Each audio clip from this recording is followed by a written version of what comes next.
Bonjour à tous, bienvenue pour un nouveau numéro de Solutrans en air depuis le studio de la Fédération Française de Carrosserie, la FFC. Solutrans 2021 consacrera une large partie aux pneumatiques avec un espace dédié, on en parlera dans un instant. Dominique Spenfeld, bonjour. Bonjour Hervé. Alors vous êtes président du syndicat des professionnels du pneu, vous êtes avec nous pour parler justement de Solutrans 2021. Auparavant, je voulais savoir, le pneumatique VI, donc véhicule industriel, évolue, on va dire, assez rapidement. Est-ce que ça veut dire que l'approche technologique est la même que celle de l'automobile ? Alors l'approche est sensiblement identique. D'ailleurs, la nouvelle réglementation sur l'étiquetage qui est active depuis le 1er mai prend en compte les mêmes critères. La résistance au roulement qui induit les consommations, la tenue de route, l'adhérence sur sol mouillé, le son, puisque en fait le bruit émis par les pneumatiques, c'est une nuisance sonore qu'on cherche à diminuer.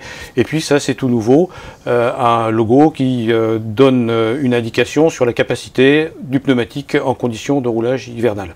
Ce qui change, c'est évidemment la taille du pneumatique, sa capacité à transporter des charges lourdes, et puis surtout la possibilité de retailler un pneumatique poids lourd, ce qui n'est absolument pas le cas, ce qui est interdit pour les pneumatiques tourisme, et puis également sa rechapabilité.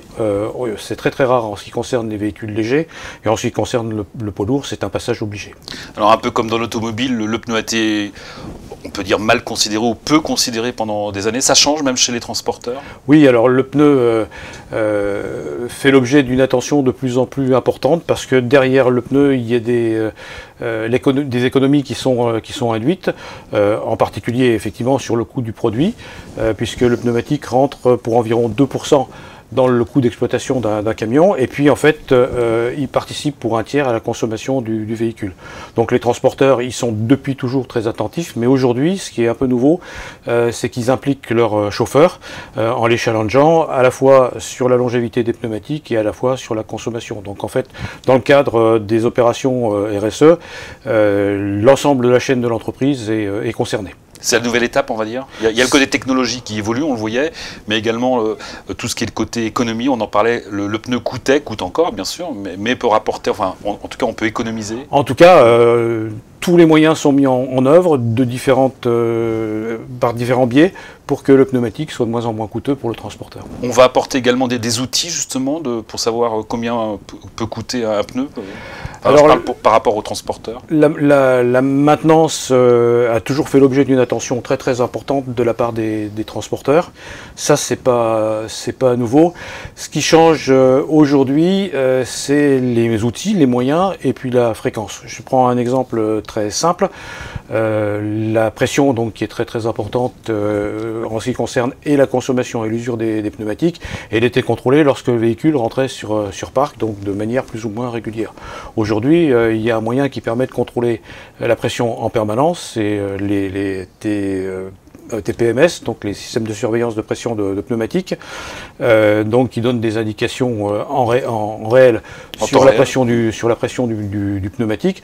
Donc d'une part, ça permet de faire des économies de carburant, ça permet d'économiser le pneumatique parce que s'il est gonflé correctement, il s'use moins vite, et puis également ça évite tous les accidents qui sont dus à une crevaison lente, non identifiée par le chauffeur, et qui conduisent à un éclatement qui peut parfois être dramatique, en tout cas qui est toujours coûteux pour l'entreprise, puisqu'il y a une immobilisation du véhicule, que derrière le délai de livraison n'a pas été assuré, et puis l'image de l'entreprise ou l'image de la qualité de service de l'entreprise peut en souffrir. Alors vous parlez de maintenance prédictive, justement, est-ce qu'on emprunte un peu à tout ce qui est fait à l'automobile vers le camion, ou c'est comme on le voit souvent dans le camion est laboratoire en fait des nouvelles technologies? Non, ça se fait de manière assez parallèle. En fait, pour les systèmes de surveillance de pression, c'est plutôt l'automobile qui a été leader. Il y a un autre moyen également de surveiller les pneumatiques, c'est les scanners qui permettent d'identifier les profondeurs de creux. Donc ça se faisait de manière épisodique lors des visites de parc. Aujourd'hui, les entreprises les mieux équipées vont s'équiper de scanners qui vont scanner systématiquement les pneumatiques des véhicules à chaque fois qu'ils vont rentrer au parc. Donc ça va se faire de manière très très rapide, mais aussi très régulière. Alors pour une entreprise, un transporteur, la maîtrise des coûts est plus sensible, on va dire, qu'un particulier, même si elle est importante pour un particulier. Donc on va évoluer dans ce secteur-là. Oui, il y a une attention absolument permanente qui est faite par les transporteurs sur le pneumatique. Dominique, à quoi va ressembler le pneu de demain? Parce qu'il déjà, on peut dire aujourd'hui, il a nettement évolué sur le plan technologique. Alors le pneumatique, pour monsieur et madame tout le monde, c'est un truc rond et noir qui coûte très cher. Pour le moment, il va toujours rester rond et noir. Par contre, il y a effectivement des évolutions technologiques qui sont de plus en plus importantes et qui permettent à l'électronique de rentrer dans la gestion du pneumatique. Je pense que l'évolution la plus importante, c'est l'attention qu'on peut avoir sur le plan écologique vis-à-vis du pneumatique. Aujourd'hui, toutes les recherches des manufacturiers, en tout cas des grands manufacturiers, convergent dans le même sens. C'est comment faire un pneumatique à partir de pneumatiques recyclés. Aujourd'hui, on ne sait pas le faire, en tout cas, on ne sait pas le faire au plan industriel. Et ça, demain, à l'horizon 2040-2050, les pneumatiques qui seront commercialisés pour l'automobile et pour le poids lourd sont des pneumatiques qui seront fabriqués à partir de caoutchouc recyclé. Une question, il y a beaucoup plus de gamme de poids lourds pour les véhicules industriels, utilitaires et poids lourds? Alors, aujourd'hui... je pense notamment aux pneus hiver, choses comme ça. Alors aujourd'hui, en fait, les catégories de pneus, les gammes de pneus sont parfaitement identifiées. On n'utilise pas le même pneumatique sur un poids lourd longue distance, sur un poids lourd qui fait du régional, sur une benne à ordures ménagères ou sur un bus. On n'utilise pas non plus les mêmes pneumatiques en travaux publics ou en chantier. Et puis, en ce qui concerne le transport routier, on avait jusqu'à maintenant des pneumatiques qui étaient des pneumatiques hiver qui étaient relativement peu usités sous nos contrées, qui étaient très usités en Europe du Nord. Et la réglementation a changé. Pas beaucoup. Et puis, les manufacturiers viennent de glisser entre le pneu été et le pneu hiver un pneumatique 4 saisons, ou toute saison, qui permet d'être utilisé toute l'année. Alors on pourrait parler de l'étiquetage également, côté réglementation, mais on va en laisser un peu pour Solutrans, puisque vous allez nous parler de l'espace pneumatique à Solutrans pour l'édition 2021, fin novembre. Alors il y a effectivement beaucoup d'actualités, en fait, hein. Il y a beaucoup d'actualités dans le pneumatique. On vient de parler de l'étiquetage, on peut parler aussi du décret hiver, qui va rendre d'une manière ou d'une autre l'utilisation de pneumatiques hiver obligatoire.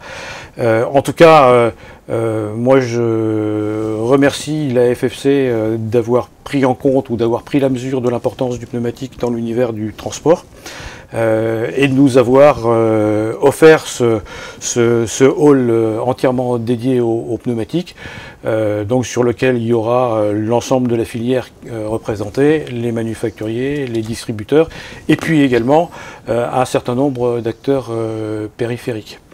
On va donc organiser un grand nombre de conférences, donc il y en a un certain nombre qui ont été déjà imaginées sur des sujets habituels, récurrents, mais aussi sur des sujets d'actualité, donc en particulier l'évolution des technologies.